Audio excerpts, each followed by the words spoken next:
Hey, welcome in. Well, these are not good days for Brian Stelter. It turns out that nobody likes him. Because you see stories like this, Brian Stelter loses in ratings to reruns, that's reruns, of The Golden Girls, SpongeBob, Peppa Pig, and Paw Patrol.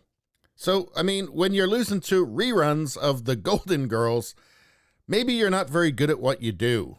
And just for the record, I much prefer The Golden Girls. And that includes the slutty one. In fact, I think I like her best. So it's not good days for Brian Stelter. He's been called the eunuch. He's been called Mr. Potato Head. I'm surprised he hasn't been compared to Pennywise from It. Because, I mean, just look at that face. Look at it. What, is that a smile?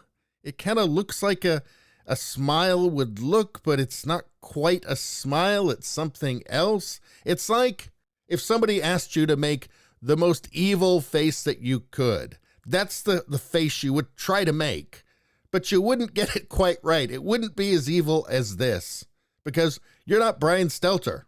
So here's the headline. Down to weeks, if not days, Brian Stelter to get pink slip. That's according to a report.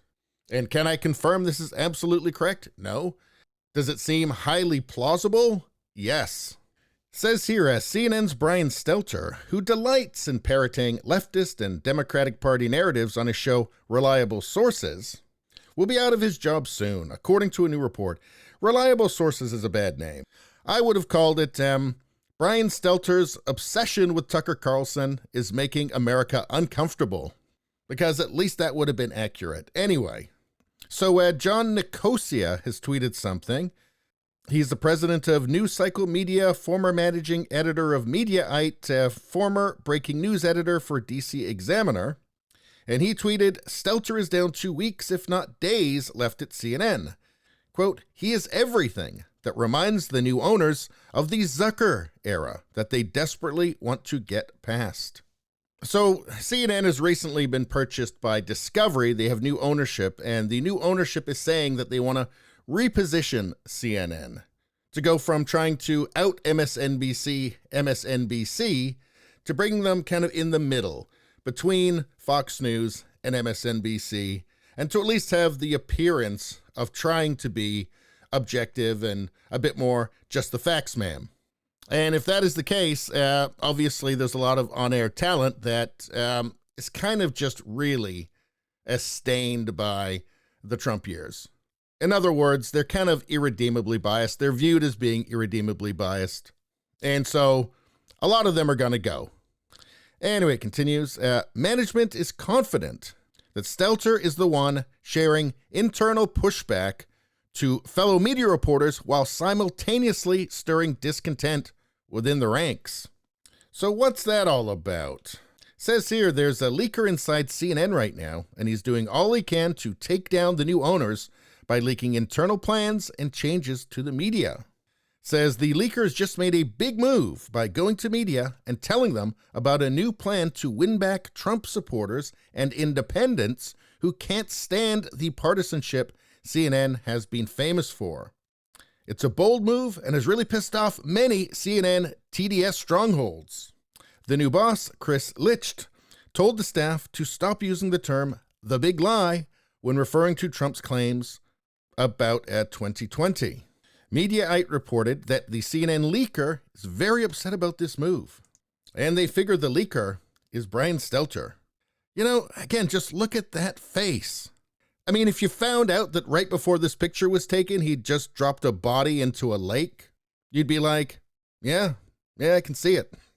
Anyway, let's see. In May, Chris Licht, who has supposedly emphasized less opinion-oriented reporting, became the new head of CNN. Last Sunday, Reliable Sources had its worst-rated episode since September 2019, reaching only 580,000 viewers, the smallest audience since September 15th, 2019. That is a number that is surpassed by YouTubers regularly. In a memo to employees, Licht wrote, quote, too many people have lost trust in the news media. I think we can be a beacon in regaining that trust by being an organization that exemplifies the best characteristics of journalism: fearlessly speaking truth to power, challenging the status quo, questioning groupthink, and educating viewers and readers with straightforward facts and insightful commentary, while always being respectful to differing viewpoints. And not probably having a dungeon in our basements. Just saying. Anyway, the internet has something to say about this. In response to this tweet about STELTER being down to weeks, if not days, Tim Pool says good. And I would agree with that. How about this one? Maybe they'll move him over to CNN Plus. Oh, wait. yeah, CNN Plus went down after 1 month and $300 million in investment. Sounds like a change in management, not the worst idea. And if you start feeling sorry for STELTER, just remember, he's the guy who let a psychiatrist claim that Trump was worse than Hitler, Mao, and Stalin. But if this news is correct, and I suspect that it is, it looks like STELTER will have some time for some soul searching, although actually, looking at that face, yeah, that's not going to work. Anyway, please subscribe, like, and share. Sharing really helps me out. It makes a big difference. I really notice it when you share my content. Thank you very much for that. I'll see you next time.